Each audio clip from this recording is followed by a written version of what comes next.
Perkenalkan, saya Firly Anisanda Rufaida dengan nomor NPM akhir 003.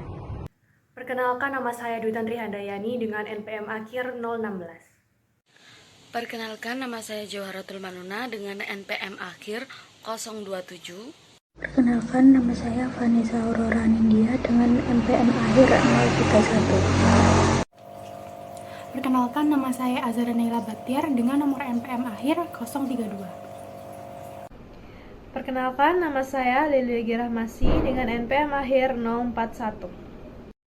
Pada kesempatan kali ini saya akan menjelaskan tentang sistem pengawasan produksi.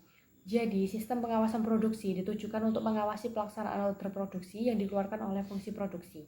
Dalam perusahaan yang produksinya berdasarkan pesanan dari pembeli, order produksi erat hubungannya dengan order yang diterima oleh fungsi penjualan dari pembeli. Artinya, setiap ada pesanan dari pelanggan, nanti fungsi penjualan akan teruskan ke bagian produksi dan proses produksinya diawasi lewat sistem ini.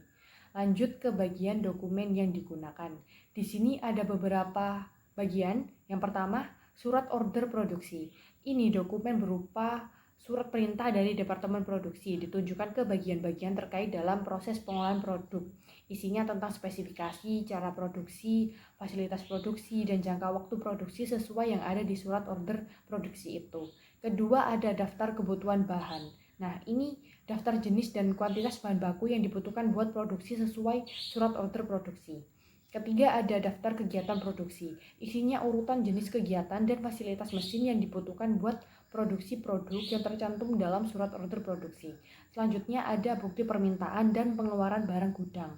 Dokumen ini dipakai fungsi produksi buat minta bahan baku dan bahan penolong buat produksi produk yang tercantum dalam surat order produksi. Selain itu, ini juga jadi bukti pengeluaran barang dari gudang. Berikutnya ada bukti pengembalian barang gudang. Fungsi untuk mengembalikan bahan baku dan bahan penolong ke gudang biasanya karena ada sisa bahan baku dan bahan penolong nggak dipakai dalam proses produksi. Lalu ada kartu jam kerja. Dokumen ini dipakai buat nyatat jam kerja tenaga kerja langsung yang dipakai buat produksi produk yang tercantum dalam surat order produksi. Dan terakhir, laporan produksi selesai. Laporan ini dibuat oleh fungsi produksi buat ngasih tahu kalau produksi pesanan tertentu udah selesai ke fungsi perencanaan dan pengawasan produksi, fungsi gudang, fungsi penjualan, fungsi akuntansi persediaan, dan fungsi akuntansi biaya.